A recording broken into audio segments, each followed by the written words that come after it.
विश्वकर्मा पूजा की पावन कथा। विश्वानि कर्माणि येन यस्य वास विश्वकर्मा अथवा विशेषु कर्म यशवा वास विश्वकर्मा, अर्थात जगत के संपूर्ण कर्म जिसके द्वारा संपन्न होते हैं अथवा संपूर्ण जगत में जिसका कर्म है वह सब जगत का कर्ता परम पिता परमेश्वर विश्वकर्मा है। विश्वकर्मा सतयुग का स्वर्ग लोक, त्रेता युग के लंका, द्वापर की द्वारिका और कलयुग के हस्तिनापुर आदि के रचयिता हैं। विश्वकर्मा जी की पूजा अत्यंत शुभकारी है। कहा जाता है कि भगवान विश्वकर्मा ने ही इंद्रपुरी, यमपुरी, वरुणपुरी, कुबेरपुरी, पांडवपुरी, सुदामापुरी, शिवमंडलपुरी आदि का निर्माण किया था। पुष्पक विमान का निर्माण तथा सभी देवों के भवन और उनके दैनिक उपयोग में आने वाली वस्तुएं भी भगवान विश्वकर्मा द्वारा ही बनाई गई है। विश्वकर्मा भगवान की इस पावन कथा को सुनने मात्र से मनुष्य के सभी संकट समाप्त हो जाते हैं तथा उन्हें धन्य धान्य की प्राप्ति होती है। अब आइए सुनते हैं भगवान विश्वकर्मा की पावन कथा, जिसे सूत जी ने ऋषियों को बताया था। एक समय अनेक ऋषिगण धर्म क्षेत्र में एकत्र हुए और वहां धर्म के तत्व जानने वाले सूत जी से ऋषि कहने लगे, हे पुराण के मर्मज्ञ महात्मे, आप हमारे ऊपर अत्यंत कृपा करके हमारे इस अचानक उत्पन्न हुए संदेह का नाश कीजिए। हमने सर्वव्यापक विष्णु के अनेक रूप सुने हैं, उनमें से कौन सा रूप सर्वश्रेष्ठ है यह हमें बताइए। हे महात्मा मुनियों, तुमने संसार का कल्याण के लिए यह सर्व शुभ काम करने वाला प्रश्न किया है, अतएव मैं तुम्हारे लिए सब जगत के पालक परम पूज्य भगवान विष्णु के महाअद्भुत रूप का वर्णन करूँगा। हे तपस्वियों, उस परमात्मा के अनंत रूप हैं जी, उनमें तो जो अत्यंत श्रेष्ठ है उस रूप को सुनो। उस दिव्य रूप का स्मरण मात्र से महापात की मनुष्य भी पाप से मुक्त हो जाते हैं, इसमें संदेह नहीं है। इसी प्रश्न को संसार के कल्याण के लिए क्षीर समुद्र में लक्ष्मी ने भगवान विष्णु से एक बार पूछा था। लक्ष्मी कहने लगी, हे जगन्नाथ, आपके अनेक रूप महान रूपों में भक्त भक्ति युक्त होकर पृथ्वी पर पूजते रहते हैं। हे स्वामी, क्या वे रूप सब समान ही है या उनमें गौण और मुख्य किसी प्रकार का भेद है क्या? विष्णु भगवान बोले, हे प्रिय, जब मैं समस्त ब्रह्मांड को आत्मा में समाहित करके स्वानुभाव रूप से योग माया में स्थित होता हूँ तब मैं एक ही बहुरूप धारण करता हूँ। इस प्रकार इच्छा करते हुए अपनी माया के बस में हुए जीवों के कर्म भोग के लिए क्षण मात्र में असंख्य ब्रह्मलोक आदि लोकों को जिस रूप में रचता हूँ, हे देवी, उस रूप को मैं तुमसे कहता हूँ, उसे ध्यान से सुनो। हे देवी, मैं यहाँ अद्भुत सब और तेज से व्याप्त अनेक सूर्यों की चमक से अधिक चमकने वाली विश्वकर्मा रूप को धारण करता हूँ और उनके अनंतर मनुष्य सृष्टि करने की कामना करता हूँ। सर्वप्रथम पुण्यात्मा तपस्वी ब्रह्म को रचता हूँ। उस ब्रह्म के स्तुति यज्ञ और गान के प्रतिपादन करने वाले यज्ञ अज्जु और शाम की अच्छी प्रकार उपदेश देता हूँ। इसी प्रकार शिल्प विद्या प्रतिपादक अथर्ववेद भी ब्रह्मा को प्रदान करता हूँ। यह वही वेद है जिससे शिल्पी लोगों ने शिल्प निकालकर अनेक वस्तुओं की रचना की है। हे देवी, मेरे अनेक रूपों में यह विश्वकर्मा रूप मुख्य है। यही रूप है जिसे सारी सृष्टि क्षण मात्र में उत्पन्न होती है।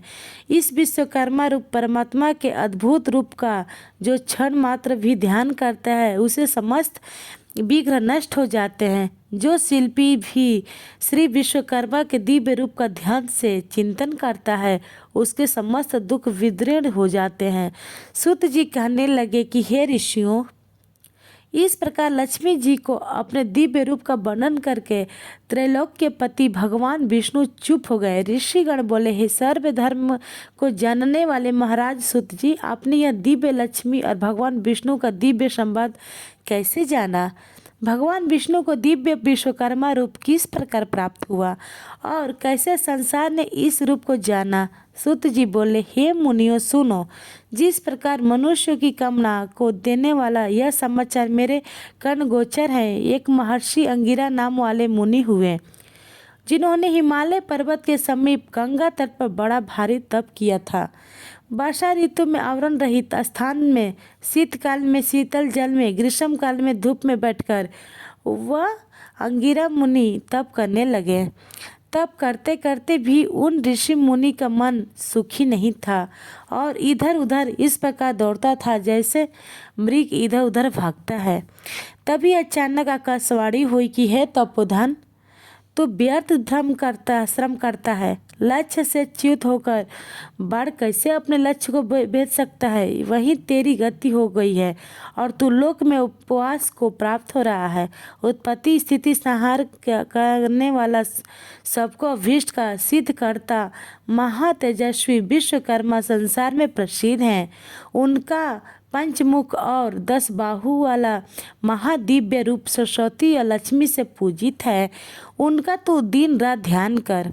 इस रूप का स्वयं श्री हरि ने क्षीर समुद्र में उपदेश दिया है। अमावस्या के दिन सब कामों को छोड़कर व्रत का आचरण कर और उसी दिन विधि पूर्वक विश्वकर्मा जी की पूजा कर।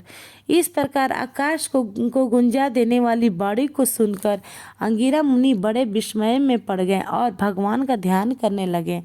श्री विश्वकर्मा जी का ध्यान करते समय उनके चित्त में शिल्प ज्ञान का धारक अर्थ सहित अथर्ववेद प्रविष्ट हुआ। उन तत्वज्ञ अंगिरा मुनि ने विमान रचना आदि की अनेक शिल्प विद्याओं का रस अथर्ववेद के ज्ञान से आविर्भाव हो किया। यह संसार श्री विश्वकर्मा भगवान की कृपा से ही सुखी है, क्योंकि उनके बताए ज्ञान से ही आवश्यक अनादि जगत बनाता है।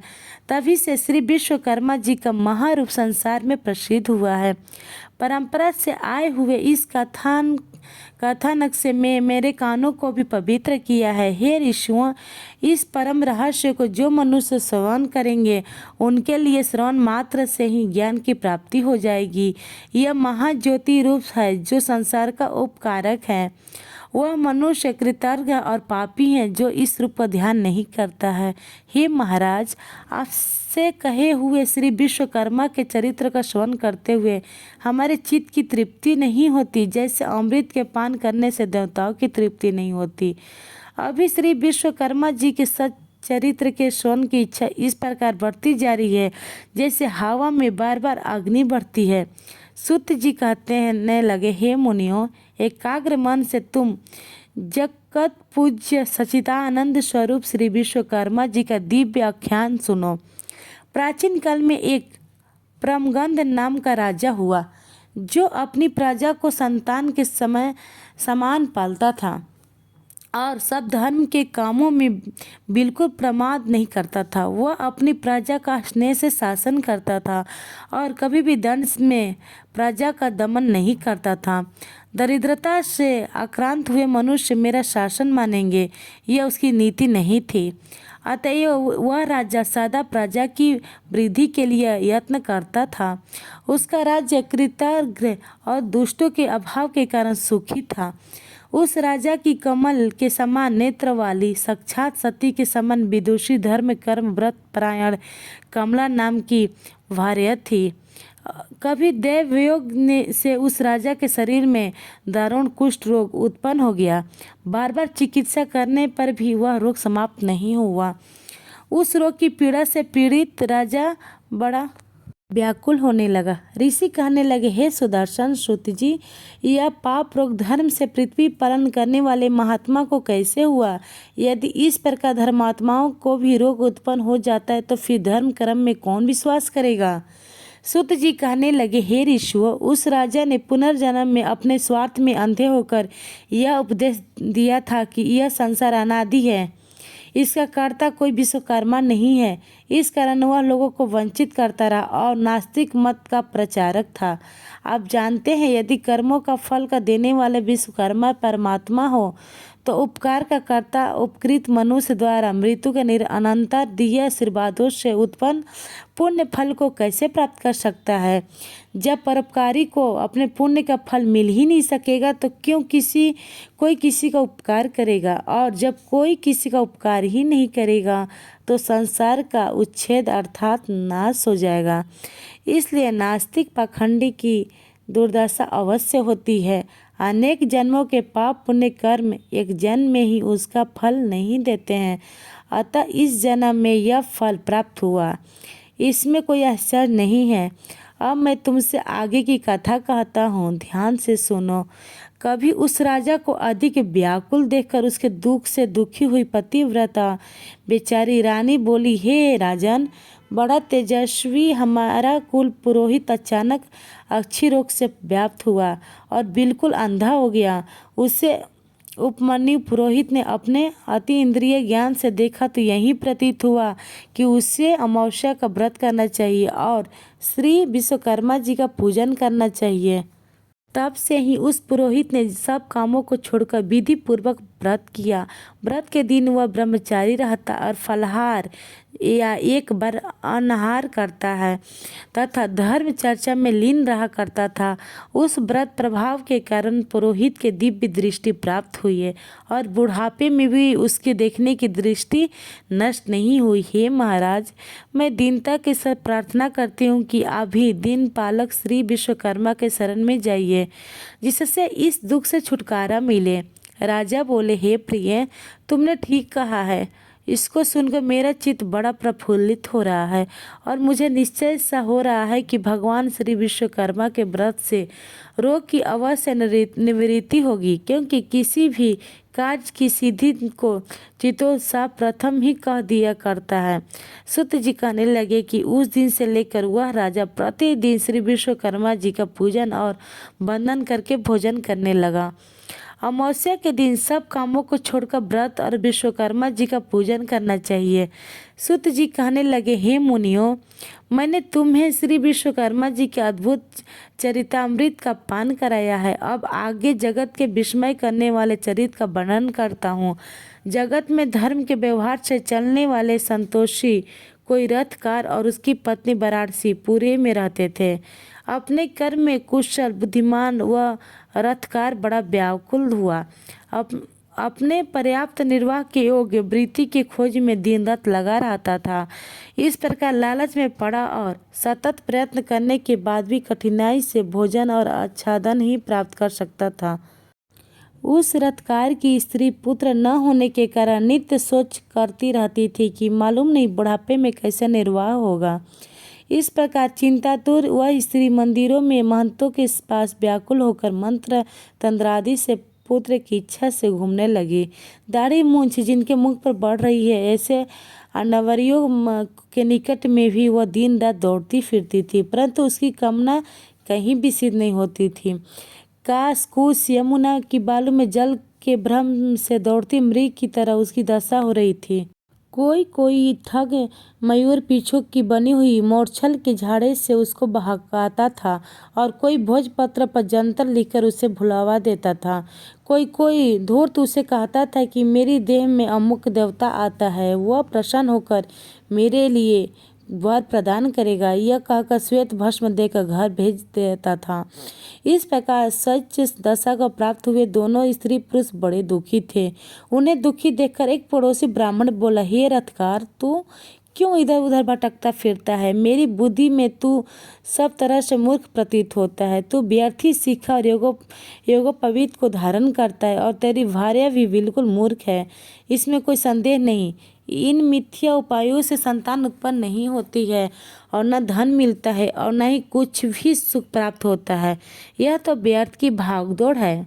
वे मनुष्य अज्ञानी है जो इस प्रकार के व्यर्थ उद्योगों से अपने मनोरथ सिद्ध करना चाहते हैं। कहीं व्यर्थ उद्योग करने पर भी मनोरथ सिद्ध हुए हैं? इन मनुष्यों से अधिक वे मूर्ख है जो मलेच्छों की फूंक की अग्नि ज्वाला से अपनी संतान का जीवन होना समझते हैं। मलेच्छों की फूंक से दुग्ध हुए कमाता के पुत्रों की धर्मशास्त्र के अनुकूल उत्तम बुद्धि उत्पन्न नहीं हो सकती है। इसलिए तू सब वृथा के उपायों को छोड़ दे और केवल दयालु श्री विश्वकर्मा की शरण को प्राप्त हो जाओ। हे श्रेष्ठ पुरुष, विश्वकर्मा की कृपा से तेरी अवश्य सिद्ध होगी। समस्त दुखों को नाश करने वाले श्री विश्वकर्मा के अतिरिक्त कोई भी समर्थ नहीं है। कर्म के फल देने में वह विश्वकर्मा परमेश्वर स्वतंत्र है और आगे पीछे करके कर्मों के फल देते रहते हैं। यदि तेरी यह दुर्दशा अपने बुरे कर्मों के फल से हो रही है तो वह विश्वकर्मा रूप ईश्वर अन्य योनियों में भी फल दे सकता है, क्योंकि वह सर्वशक्तिमान है।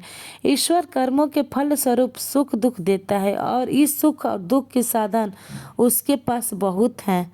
उसके पाप केवल दुख देने के लिए निर्धन या निसंतान बना देते हैं। इसलिए तू सब कर्मों को छोड़कर अमावस्या के व्रत कर और जितेंद्रिय रहकर भक्ति से विश्वकर्मा भगवान का श्रवण किया कर।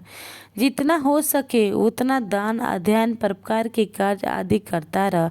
इस प्रकार ब्राह्मण के वचनों को सुनकर उस रथकार के लोचन खुल गए। उस परोपकारी ब्राह्मण के चरणों को देर तक स्पर्श करके वह रथकार श्री विश्वकर्मा जी का ध्यान करता हुआ अपने घर को चला गया। उस दिन से लेकर वह धर्मात्मा रथकार श्री विश्वकर्मा जी के चरण कमलों की शक्ति में लीन रहने लगा। उस रथकार की उत्तम स्त्री भी सब मिथ्या उपायों को छोड़कर श्री विश्वकर्मा के उत्तम गुणों में भक्ति करने लगी।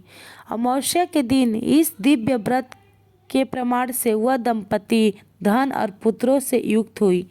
उस रथकार का एक दिन भी बिना निवृत्ति के नहीं जाता था। उसका पुत्र बड़ा सुशील, गुणवान, विद्वान और अपने माता पिता की सेवा करने वाला हुआ। इस प्रकार सब देवों से अतिशय श्री विश्वकर्मा के प्रभाव से यह गृहस्थ सुख भोगने लगा। इस प्रकार जो मनुष्य भक्ति युक्त चित्त से श्री विश्वकर्मा का ध्यान करते हैं वे इस लोक में पुत्र पौत्र आदि से युक्त होकर सुखी होते हैं। ऋषियों ने कहा, हे सुत जी, विश्वकर्मा भगवान के जिन चरणों की पूजा देवता भी करते हैं, आनंदमयी चरित्र के थोड़े से शब्दों को सुनकर हमारी इच्छा और भी बढ़ गई। जिस प्रकार हविष्य अग्नि प्रचंड होती रह जाती है, ठीक इसी प्रकार ज्यों ज्यों हम विश्वकर्मा भगवान का चरित्र सुनते हैं त्यों त्यों उनके सुनने की इच्छा और भी बढ़ती जाती है। सूत जी बोले, हे मुनियों, आप लोगों ने विश्वकर्मा के चरित्र को सुना, जिसके सुनने से देवता भी नहीं अघाए। एक बार नैमिषारण्य में मुनि और सन्यासी लोग एकत्र हुए और अपने अभीष्ट की प्राप्ति के लिए एक सभा की। विश्वामित्र कहने लगे कि हम लोगों के आश्रमों में दुष्ट कर्मों को प्राप्त करते हुए राक्षस लोग यज्ञ करने वाले मुनियों के आसपास ही बड़े बड़े मनुष्य को अपना ग्रास बना लेते हैं। इस प्रकार यज्ञों को नष्ट करते हुए वह राक्षस लोग पर मांस भक्षण करते हैं।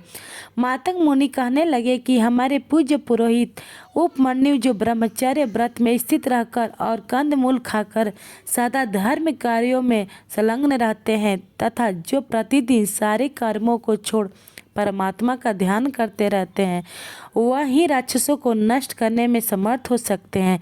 इसलिए अब हमें उनको कुकृत्यों से बचने का कोई उपाय अवश्य करना चाहिए।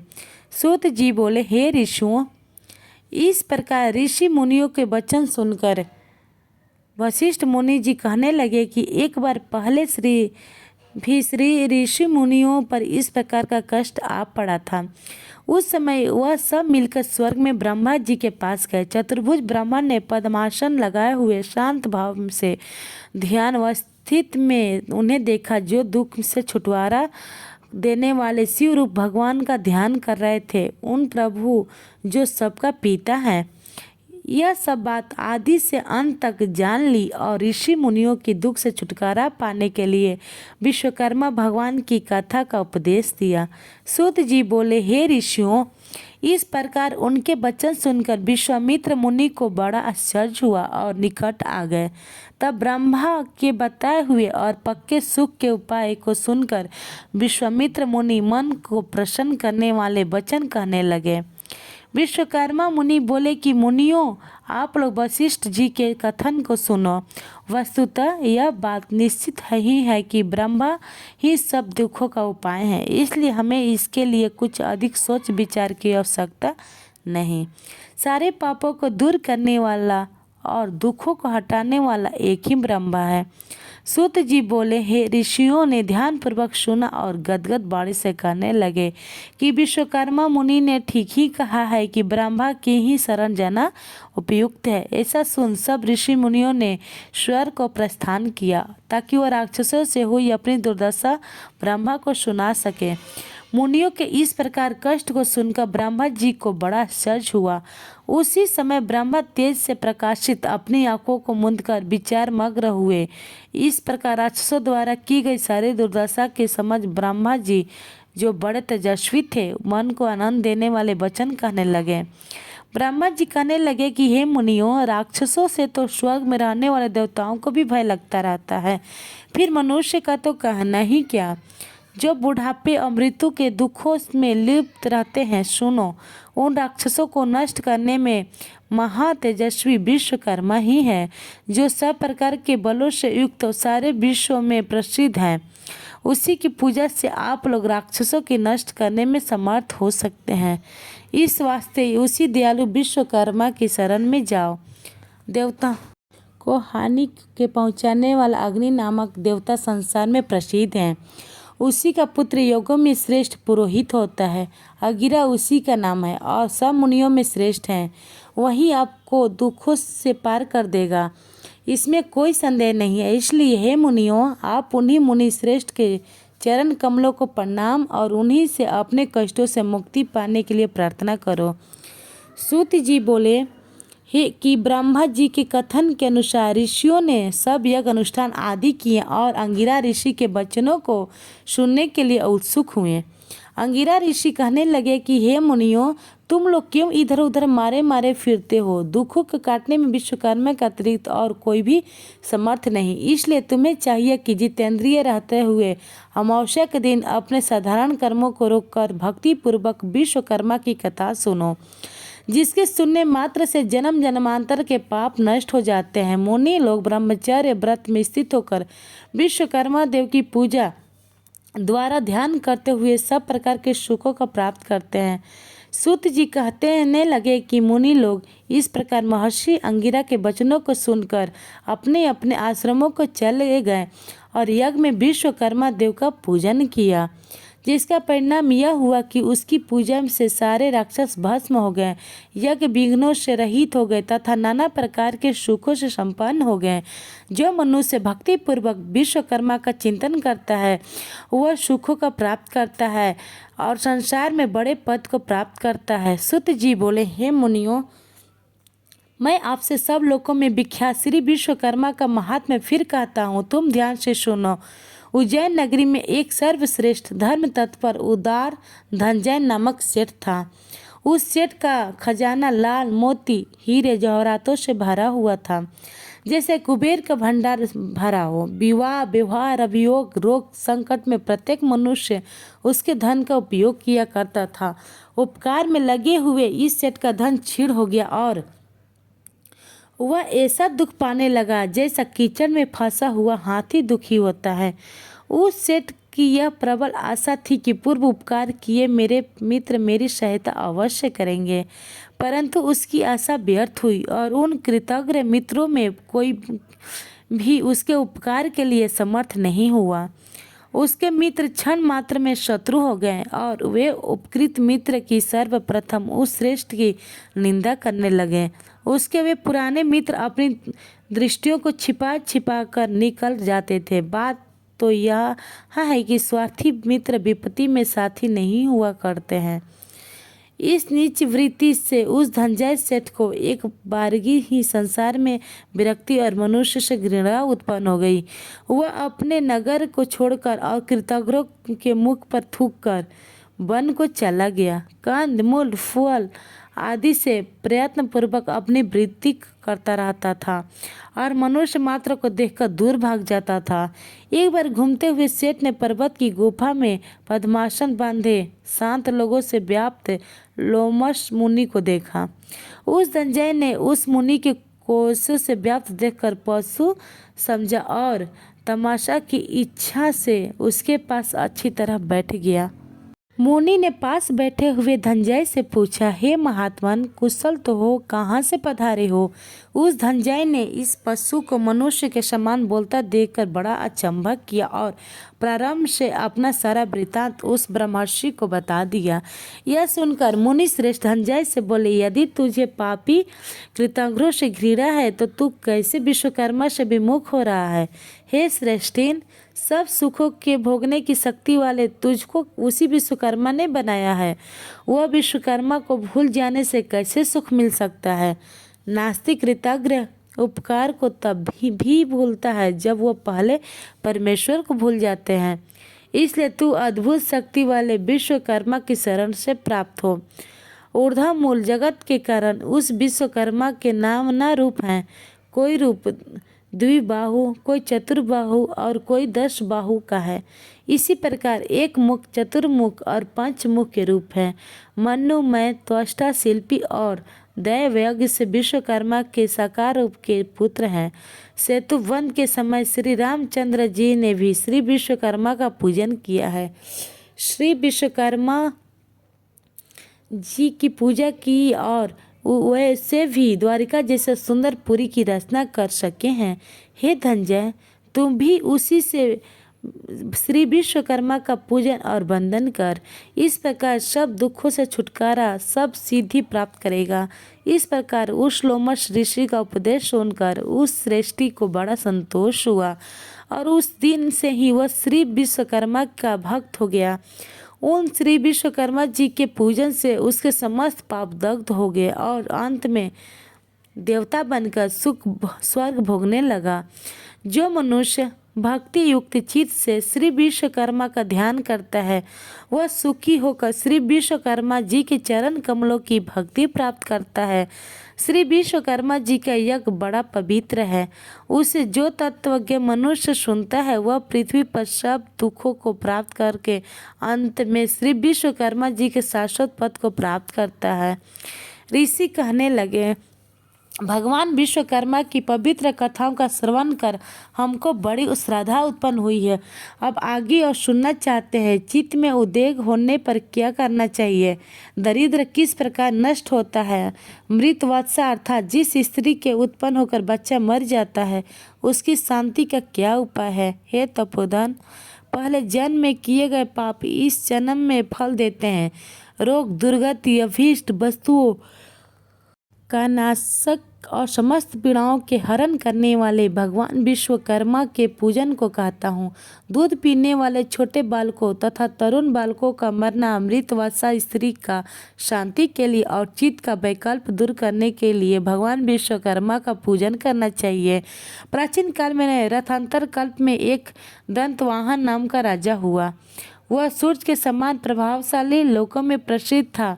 उसी का कृतार्थ नाम का एक प्रतापी पुत्र हुआ जो 7 द्वीपों पर्यंत पृथ्वी का शासन करता था। उस राजा के 11 पुत्र पूर्व जन्म में किए गए पाप के वश पैदा होते ही नष्ट हो गए। तब तो रानी शोक करती हुई पृथ्वी पर फिरती हुई रुदन करने लगी और राजा से बोली कि मैं अपने यौवन को नष्ट करके पुत्रहीन कैसे धैर्य धारण करूं। तब राजा अपनी स्त्री को संतोष दिलाकर गुरु के घर गया और प्रणाम कर बोला, हे भगवान, मेरे पुत्र होकर मर जाते हैं, यह किस देव की मुझसे अवहेलना होती है? सो कहिए, क्योंकि दिन रात उत्पन्न हुए पुत्रों को याद करके रानी बहुत रुदन करती है और धैर्य धारण नहीं करती है। गुरु बोले, हे राजन, अब बहुत शोक मत करो, तुम्हारे वंश को बढ़ाने वाला चिरंजीवी पुत्र होगा। देवों के देवश भगवान विश्वकर्मा का पूजन करो, उनके प्रसन्न होने पर अवश्य सिद्धि होगी। उनकी पूजा के आगे अन्य देवों की पूजा से क्या? तब राजा ने धर्म से दृढ़ होकर अपनी पत्नी सहित भगवान विश्वकर्मा का पूजन किया, वस्त्र आभूषणों से ब्राह्मणों की संतुष्ट किया। तब भगवान विश्वकर्मा के प्रसन्न होने पर उसकी स्त्री ने गर्भ धारण किया और 10वें महीने में सुंदर से पुत्र को जन्म दिया। तभी से वह विश्वकर्मा का महीने महीने में पूजन करने लगा। अंत में वैकुंठ को गया। मृत वत्सा को शक्ति के लिए चित्त का भ्रम होने पर विश्वकर्मा प्रभु का अर्चन करना चाहिए। ऐसा करने से मनुष्य की इच्छाएं पूर्ण होती है और दरिद्रता का नाश, बाल पीड़ा और दुख स्वप्न का भय नहीं होता। जय श्री विश्वकर्मा। अगर वीडियो पसंद आई तो हमारे चैनल को सब्सक्राइब करें।